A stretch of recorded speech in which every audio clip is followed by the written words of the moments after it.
I came to learn I'm actually a recipe developer because that's not something I learned in school. I would ask them, so what we've done here, can you bake without sugar? So if they tell me no, tomorrow I would come with a baked product without sugar.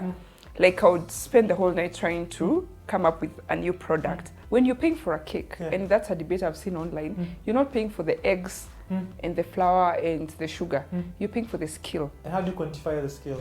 I never miss an opportunity to attend most of these networking events.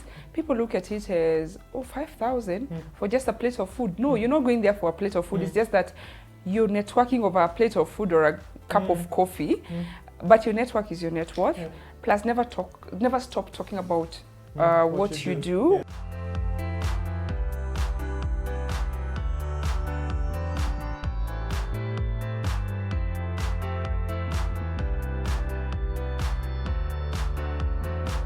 Good evening and welcome to the Late Night Business. My name is Ian Dennis, and as always, each and every week we have a very interesting guest and an interesting conversation lined up, and today it's not any different.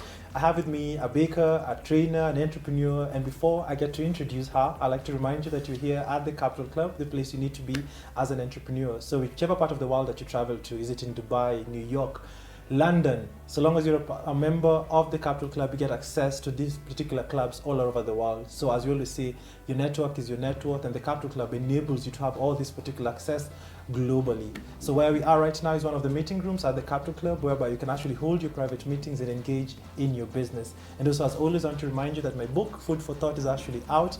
You can actually check it out at the Textbook Center or also at Noria stores and have it delivered to you so that you can actually get to enjoy part of my nuggets and some of the wisdom that I actually get to hold. The guest I'm speaking about, that I'm about to have a conversation with, is Esther Macharia, who's the founder of eBakers. She's a baker, she's a trainer. I've actually engaged in her. She's actually taught me on one of the businesses that I'm actually getting to do. But before I get to share that, thank you so much, Esther. Thanks so much for having come to the show. Thank you for having me, Ian. It's so weird. Now I'm having you as an interviewee and you're my teacher. Thank you for having me. I'll be the good student. Please, you better be. My pleasure to have you. Good to see you. Welcome to the show. Thank you so much. The first conversation, or rather, the first question I ask all my guests when I start my conversation: what exactly are you most grateful for today? I would say to be alive and have great health. And I'm happy to be an entrepreneur. So I'm grateful that I'm an entrepreneur in Kenya. This economy doesn't have anything. I was going to say that, but yeah. I'm trying to spare my words. But yeah, in this economy, being an entrepreneur, it's an achievement. Yeah. 1,000 ways to die, to become an entrepreneur in a Kenya. surviving entrepreneur. So something interesting about your background, I think you only mentioned to me, and I'd like to start this conversation here. You come from a very, very spiritual family. Your dad is a bishop, your mom is a reverend. Yeah. How exactly was it growing in such a household? Where kila mtu ni mtu wa kanisa, mtu wa Mungu? How exactly was it? First of all, whether you like it or not, you grew up in church. So you decide later in life if that's all you want. But as the Bible says, bring up your child in the ways of the Lord. So I think that's how I've grown up. It's amazing because you have that kind of background. But I can tell you, especially because they're both retired teachers. Yeah. So, they're all teachers? Yeah, so now combine a teacher and a preacher. Yeah. I can assure you nimekula viboko vizuri sana. Yes. I mean, that's why I am where I am. Maybe that's why I'm a trainer even. Yeah. Interesting. Yeah. And so your dad, all of them are teachers? Primary, secondary? Retired teachers. Before? Primary. Primary teachers. And they were my teachers. Oh. Yes, my mom was my class teacher from class 1 to 3. Then my dad taught me English and... was it agriculture or CRE? I can't even remember. That's interesting. But I remember English because it was very well performed. So your parents were not only your parents, but were also teachers at school? Oh yes, Nona Chapwa. And your pastors on Sunday? Oh yes. Hey. Oh yeah. I mean, hey, what I even say? But I mean, it's nice. I mean, of course, the part of them being my teachers is not very nice because I mean, you're mtoto wa mwalimu, so not as fun. But them being my preachers, I think it's a great thing because even to date I still consider them. I mean, no matter where I go, they are still my preachers. I would say that. Interesting. Yeah. And when you look back, because it seems you are being exposed to your parents through and through, at home, at school, in church. What are some of the lessons that you can look back that maybe your parents actually took you or maybe brought you through that enabled you to be who you are today? I would say being God-fearing. I mean, that's I think I would say the top list. Discipline. Oh yeah, discipline, whether you like it or not. Especially my parents, I would say especially my dad, he's very strict. So I'm also trying to be that kind of a parent. Let me put it that way. Not necessarily strict, but I've picked so many virtues from having such kind of parents. But I would say the most important thing is being a God-fearing person, being disciplined, and also considering that they were primary school teachers and they were able to educate the 5 of us, take us to reputable institutions. I learned that you can do anything as much as, I mean, as long as you believe in what you're doing. They really tried, I would say that. I mean, I went to Macharia, my brothers went to University of Nairobi, KU. So they really tried, and I learned that it doesn't matter what you're actually doing, you can strive anything that you want to strive. And what are the aspirations you held? What did you want to be? Oh, me? Yeah. Mine or my father's? Because they're two different ones. Okay, so what did your father want you to do? My dad do? wanted me to work in an office, and I'm sure till now he's still disappointed that I don't want to work in an office. But I think I wanted to do, I'm a field kind of person. So dad wanted you to have a corporate job? Oh yeah, nivae suti, and that would make him happy. But I wanted to be in the fields, especially a job that enables me to interact with people and to travel, which I do, especially through my trainings. And yeah, so you can see there are two different things, but I ended up doing HR. But I did human resource management because that's what was selling at that time, because I was in campus in 2005 to 2008. That's what I was selling after law. I didn't make it for law, I missed by 1 point. So I did HR because that was marketable. And you did it all the way in Macharia? Yes, because I think, you know, parents' age, I think Macharia was such a big thing. So when I hear someone say, you know, in Macharia, I find it very, very interesting. How did you find yourself in Uganda? Actually, what happened is I finished Form 4 when I was very young. I was 16. And I think according to my parents, I wanted to do hotel management at that time, and I got an admission at Totally. But I think my parents felt like I was too young to make such a decision. So secretly, they found admission for me in St. Lawrence Group of Schools in Uganda, and I joined London College of St. Lawrence in 2003, and I did A-level system for 5 and 6. And then after that, my dad... until Form 4, then you went Form 5 and 6? Yes, because I think they wanted me to mature. And then my dad told me, if you don't join Macharia, there's no other university I consider as a university in Uganda. So, I mean, I joined late. No, it's true. But by God's... No, there are...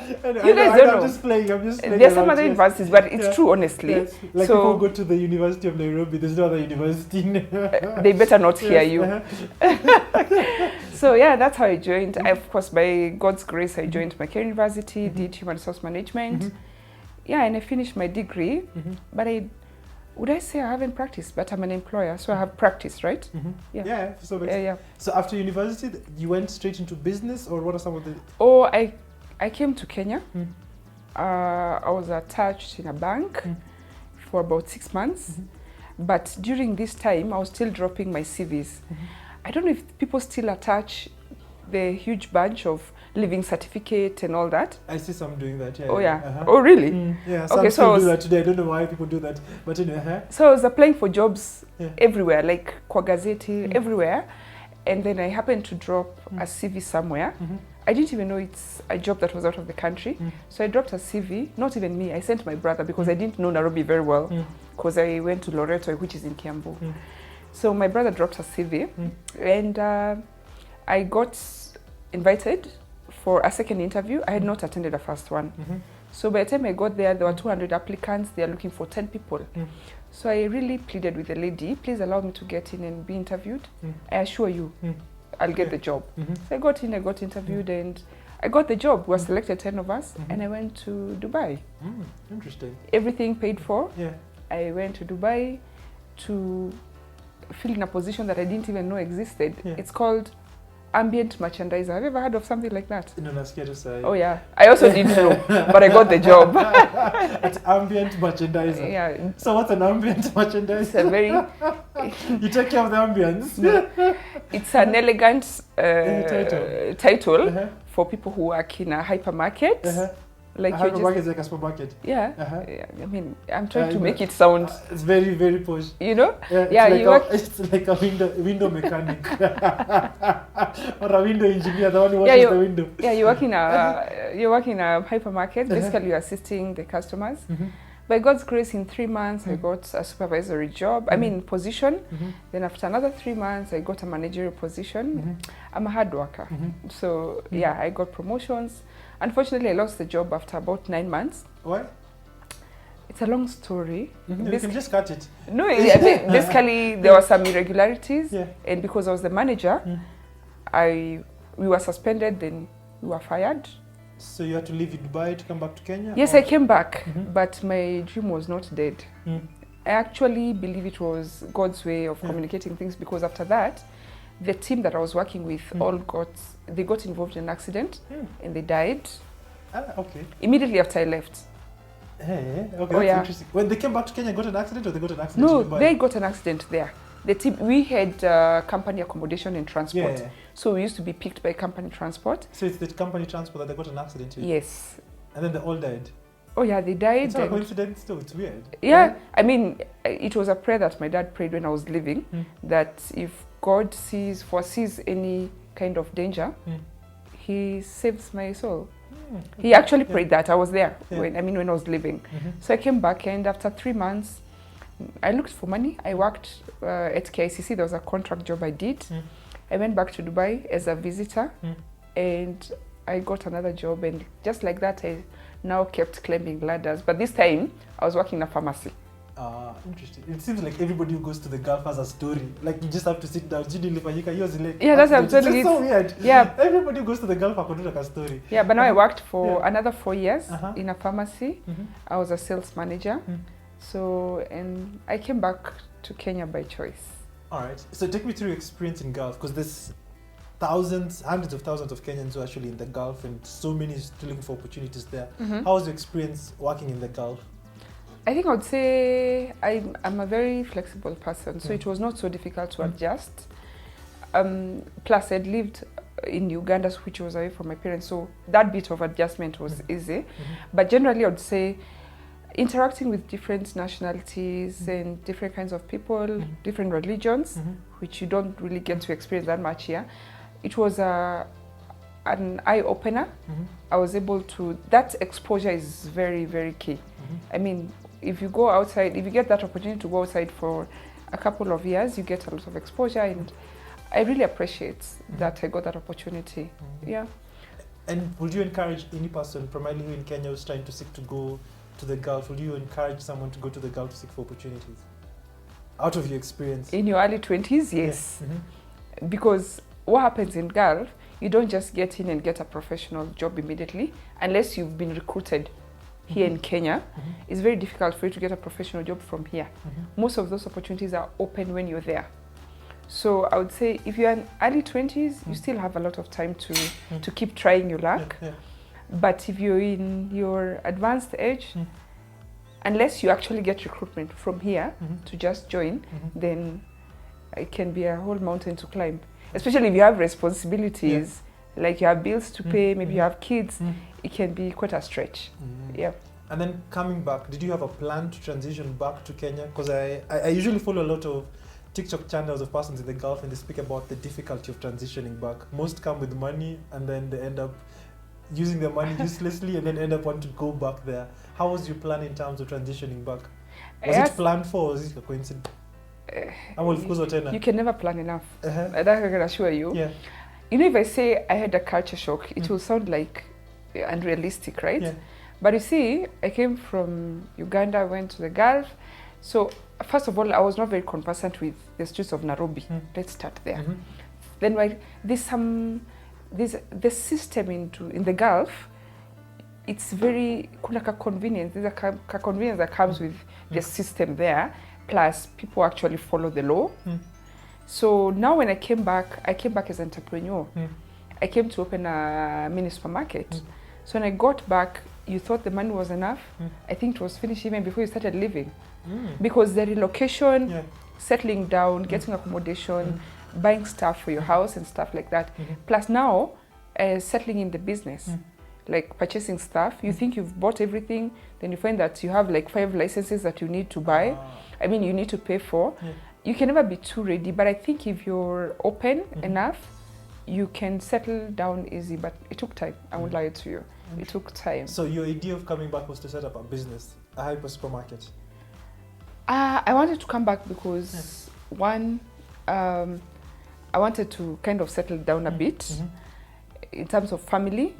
The other reason is sometimes life out there, those are the bits and pieces that people don't get to tell you, can be a bit depressing, especially because where I was living, there are no Kenyans. And I remember around that time, for me to make that decision, I had a surgery. I had tonsillectomy, but it didn't heal within this time it's supposed to heal. So you did the surgery in Dubai? Yes, I did. So it didn't heal within the time it was supposed to heal. So I went through a very rough patch. So which made me realize that, I think being close to family sometimes can work to your advantage. So it's one of the contributing factors to me relocating. But most importantly, I was coming just to settle down and maybe to try entrepreneurship, which I did and I'm still doing. Yeah.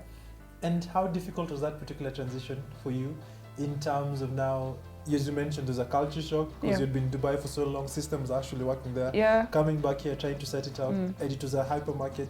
So had you researched about this idea that you came to do, or is it you came here and then got the idea? How was it for you? Initially, I wanted to set up, I love stuff to do with beauty. So I wanted to run a salon and a spa. I even purchased the stuff. I just finished giving out last year. So I wanted to settle. Then I realized I actually don't know how to do hair. I'm not a makeup artist. I'm not a nail artist. So I set up a mini supermarket because where I was coming to relocate to is a gated community. So I wanted somewhere where at least it's automatic. People are going to purchase from me. But I didn't have any. Remember, I went as an ambient merchandiser. Yes. You remember? Yeah. So that experience. So you came back as an ambient seller, an ambient owner. Anyway, but I think that experience gave me a little idea of what I can do when I come back. But as I said, you can never be too ready. It was not easy. At some point, I was actually depressed. It was a bit stressing. Sorry to say, but now hopping into a matatu, there you used to you get a train and then there's a bus, so you just press a button, you scan your ticket. Then now here you have to rush to bus station, to railway, so you to where. Yeah, it can be a bit, it's not easy. So here you are, you're now new in business, probably, let's say, a new country because you had not been in Kenya for so long from that particular point in time. How was the business and what was your experience, the initial business that you did? You see, what I was dealing with is FMCG, which are fast-moving consumer goods. Like, I mean, whether you know me or not, you'll have to buy bread because you need the bread. Plus, that was the only store that was around that area. Let me call it a shop. Yeah, a store, convenience store. So it wasn't that difficult, but the margins in such kind of a business are very small. So it came with its fair share of challenges. So I kept just trying to grow it, adding some more items, like I was getting meat supplies from KMC, selling some things like chicken. Just I was learning. Oh, you're learning on the business? Yeah, on the business, because I didn't know anybody.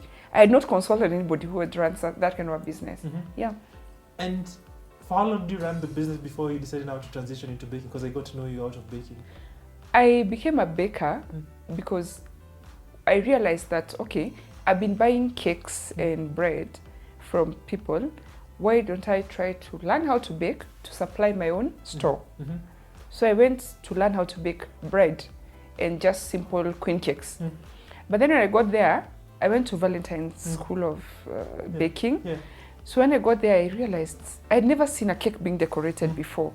So I was like, this looks interesting. So I approached the principal and asked her if it is possible for me to enroll and do it as a crash program, because that time I used to travel quite a bit still. So I asked her if I could do it as a crash program, and she agreed.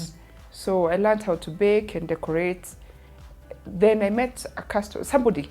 I was carrying the college cakes, the ones you come with from school. And she asked me, oh, I didn't know we have a baker in the estate. And I said, yeah, we do. Don't forget, these are cakes from school.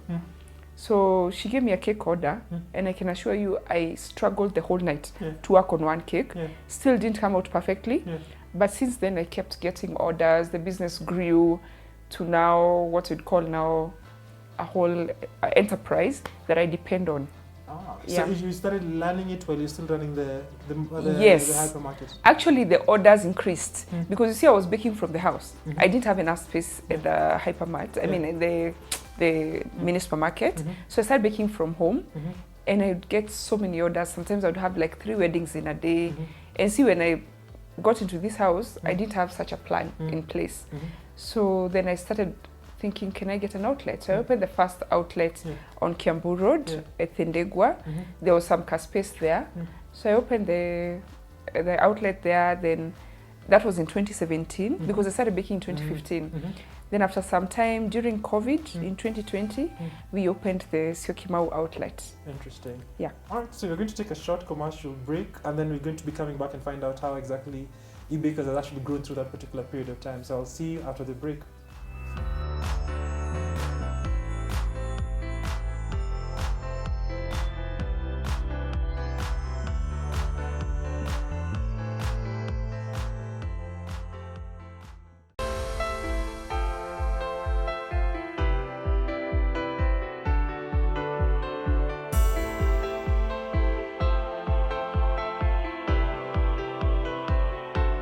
Welcome back to the show. Before we went on a break, Esther just taking us through her story as an ambient merchandiser. Such an elaborate way kusema tu mtu wa store ama mtu wa supermarket.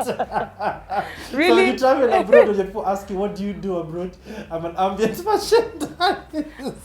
So it's like being a house girl and a house manager. Yes, I know. It just rubbing it. But so you're taking us through. So you learned about baking with an aim for you to supply your own particular supermarket. And then you started getting a lot of orders. So at what point now did you decide now to transition fully into baking and close the hypermarket? Siduka ndogo tunataka ni No way. Kenya do have a way of making everything look but this out. At what point did you decide to transition? Come on. I mean, it was haikuwa kiosk. That's it was a hypermarket. But it's fine. Yeah, okay. Okay, ambient merchandiser. No, actually, I'm very passionate about healthy living. You might be able to know that. I'm very passionate about healthy living. So I actually started specializing in gluten-free cakes, sugar-free cakes, eggless cakes, dairy-free cakes. Gluten-free is the ones who don't take milk. Gluten. What's gluten? Gluten is what is found in wheat flour. Wheat flour. So we bake without using other types of flour and not wheat flour. And then lactose-free. Oh, that's lactose-free, the ones milk. Dairy, yes. Yeah. I confuse lactose and gluten. All right, so you're excused because you don't deal with wheat. I'm not an ambient merchandiser. Keep on it. So you started dealing with gluten-free. Yeah, so I started doing those cakes. But now the problem is with those cakes, unless somebody has tried before, even getting you settling on one order, there are too many questions. Then most people, I mean, there are not too. How many people do you know don't eat wheat? There are very few, right? None. None, eh? People around me are lawyers. I don't like Everybody knows a lawyer. Even my producer is a lawyer. I don't like it.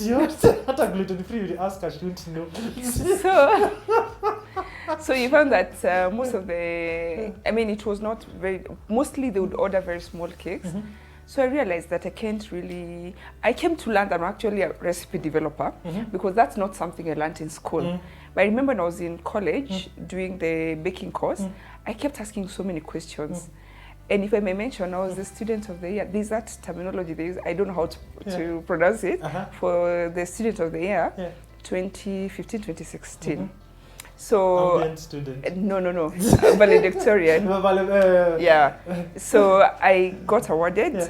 but it's one. I'm sure one of the reasons because I used to really tease them. I would ask them, so what we've done here, can you bake without sugar? So if they tell me no, tomorrow I would come with a baked product without sugar.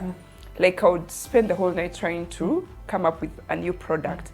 So I came to learn now later that I love developing recipes. So I started now developing recipes for gluten-free cakes. Of course, 9 out of 10 would backfire, but now I don't even try twice. It's something that is on my fingertips. So after some time now, people till to date, people know me for those specialty cakes, which are good for people who are trying to diet, sometimes maybe for kids who have autism. Yeah. So then after that now, I became a full-time baker.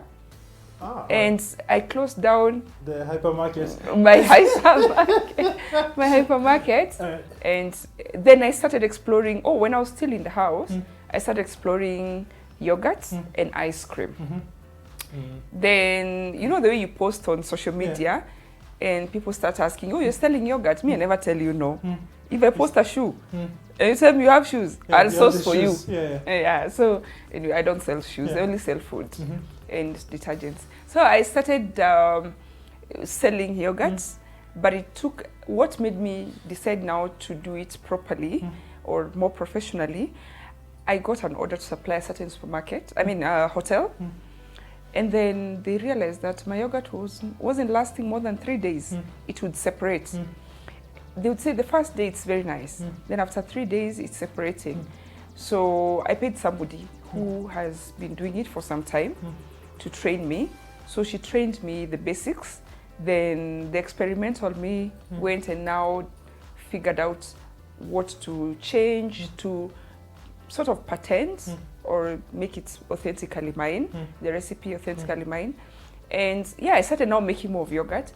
And I started posting again on social media. Then I posted and somebody said, I'm coming so that you can train me. And I was like, no, if there's two things I cannot do in life. I used to say that, is to be a teacher and be a singer. Clearly, I still cannot sing. But now she came and told me, I'm here for you to train me.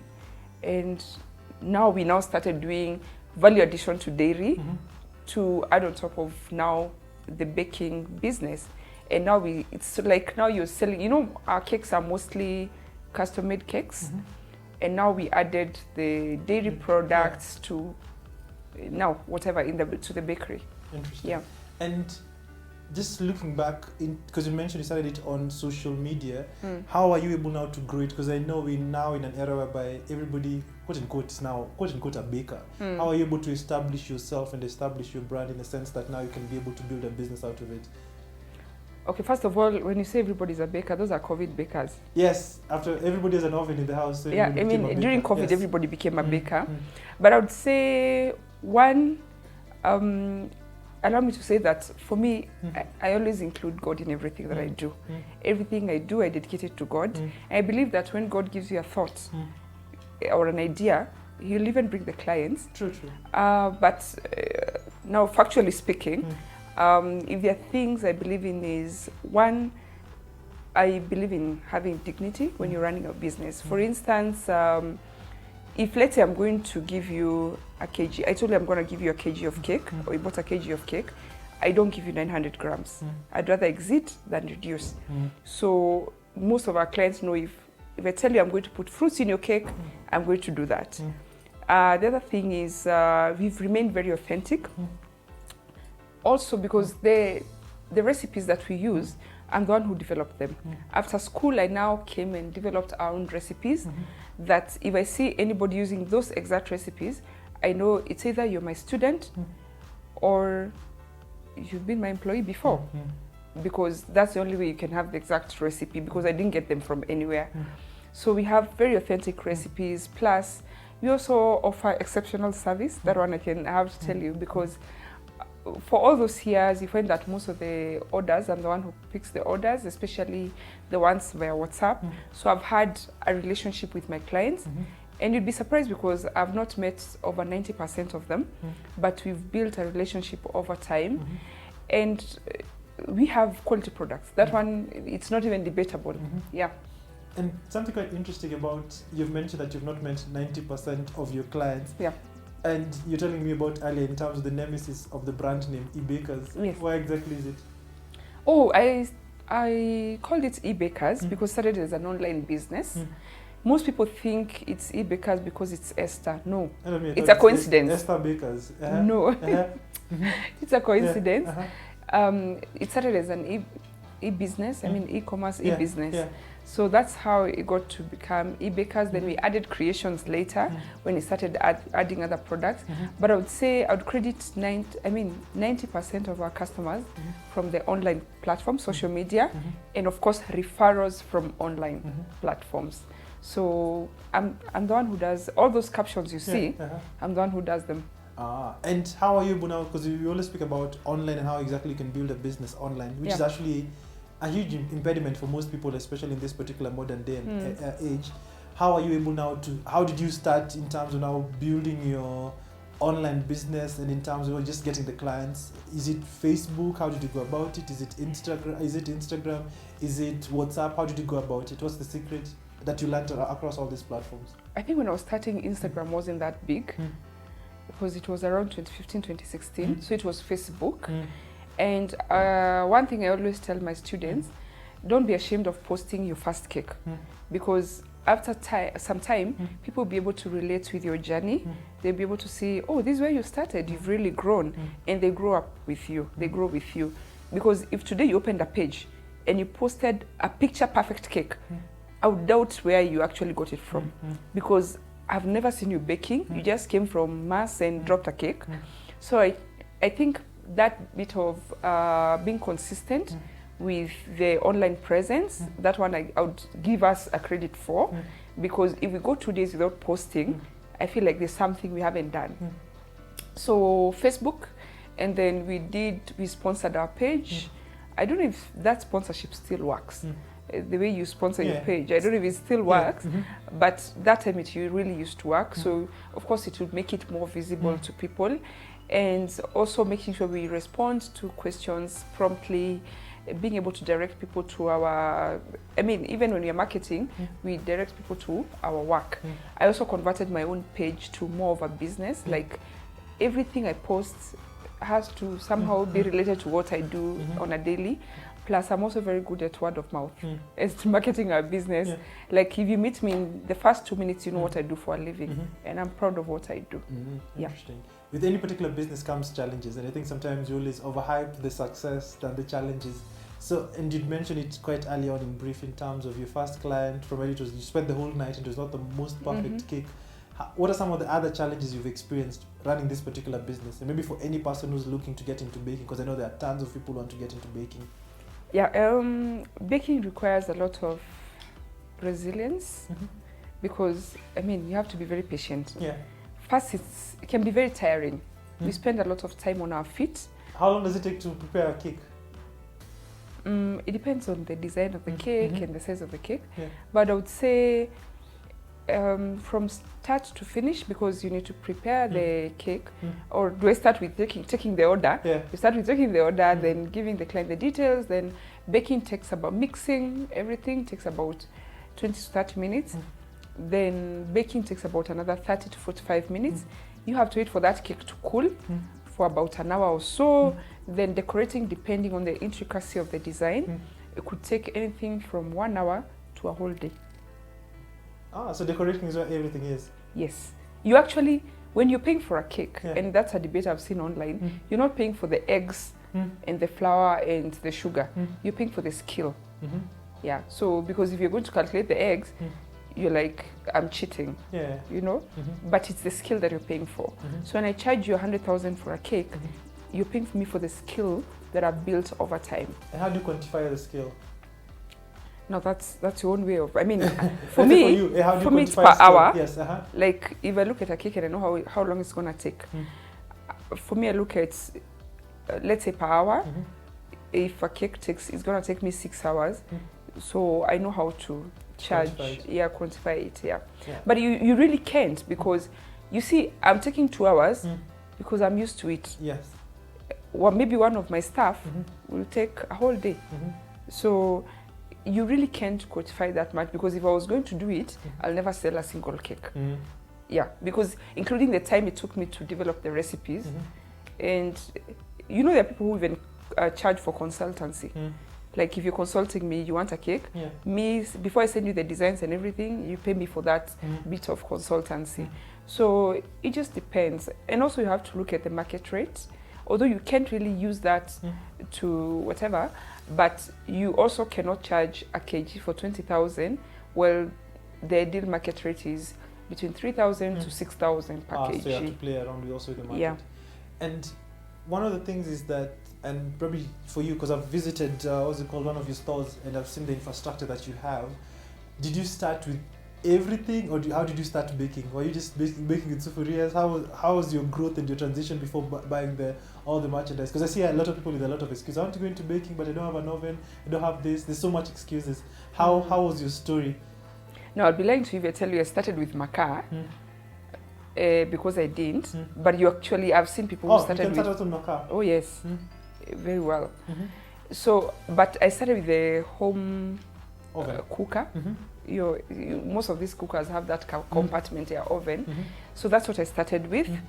And there's a time I remember I had 54 cakes for one wedding.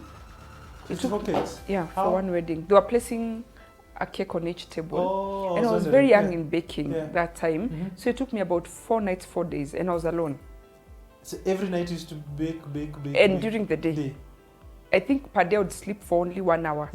So I was a zombie by the time I was done with that job. And I used that oven. So to answer your question, the couple of course, better be together. That's my question. Sekunde. Now of course I call pamoja after 54 cakes. But you see, it's because I didn't have the right equipment. That's why it took me 4 days, you know. No, they better be anyway. And we pray for our clients all the time. But we didn't start with everything, and that's something also I advise anybody starting any business, not just baking business. Don't rush to buy so many things. Most bakers will tell you, especially during our time, we didn't have so many people to advise us. So you find yourself buying too many things, some of which I've not used 9 years later. And I wish somebody told me these things might be useless. And you know, also in baking, we have trends. There are things you buy, like I remember there were some Russian nozzles. I mean, those things you used to put designs on a cake. So I bought a whole bunch. I've never even used one. And they were so expensive that time because we didn't have so many suppliers. So of course I started with the home oven. Now we have about 4 or 5 ovens. I'm sure you saw them when you visited. Plus even the accessories, you keep accumulating as the orders come. You can never have everything. So keep buying as the orders come. If a cake needs this kind of mold or a cutter, then you know what to buy. You can't buy everything. And I would say start with what you have. Start when I train you, I give you a starter pack. I mean, when you came to class, you remember I gave you a starter pack for the dairy. So I try to give people what I never got. I advise you this way where you can start. Just start with what you have. Interesting. And there's something also we were talking about earlier on before we went on air, is the aspect of mentorship and how important mentorship is. You're one of the students of Jojo Shuri, the Optivent CEO. So first of all, how important is mentorship for you, and how has mentorship also guided you to be where you are? Because that's one of the aspects that you actually ignore. I would say I never knew how important mentorship is until I started enrolling for mentorship programs. I've attended about 5 or so mentorship programs. There's one I did by ABSA, another one by Flora of Melvin's Tea. I went through a whole program, we graduated, and also the most recent was by Dr. George Washuri.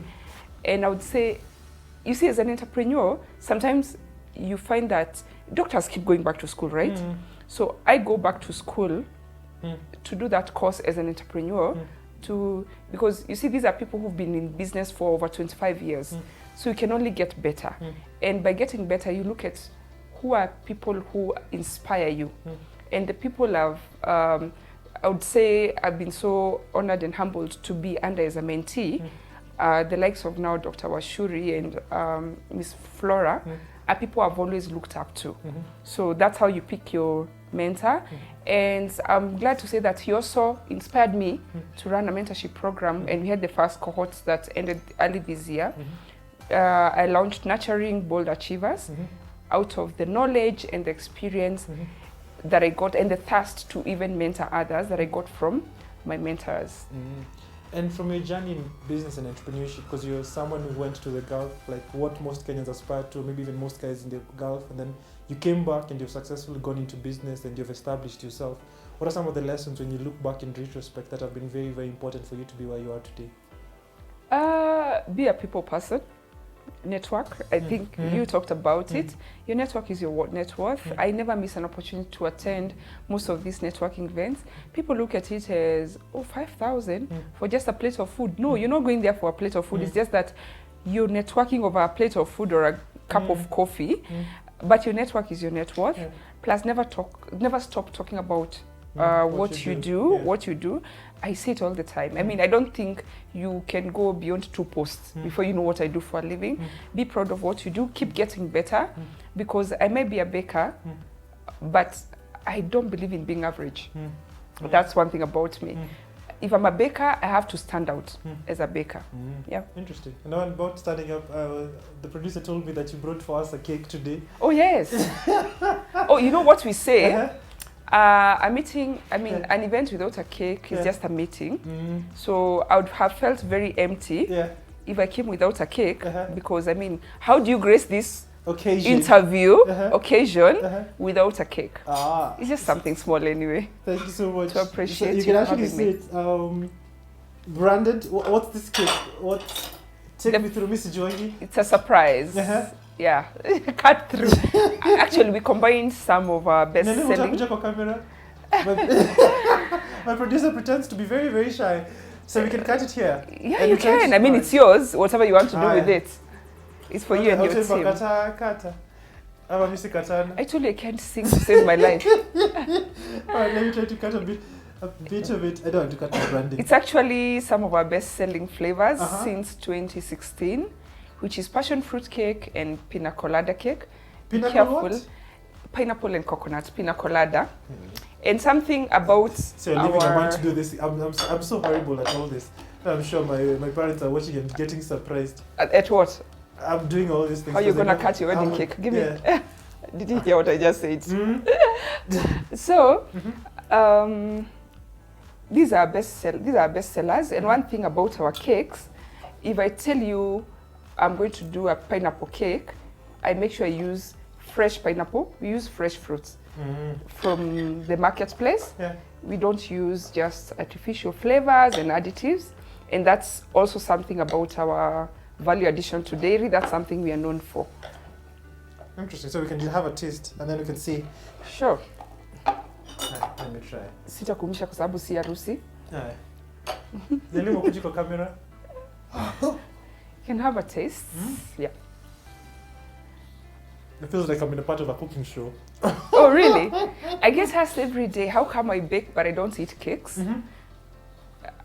Like now, you eat this whole cake and I won't taste. So the team are looking at me and Ashanga, so I'm paying. No, it's for your team. I'm sure they'll have the rest. No, it's mine.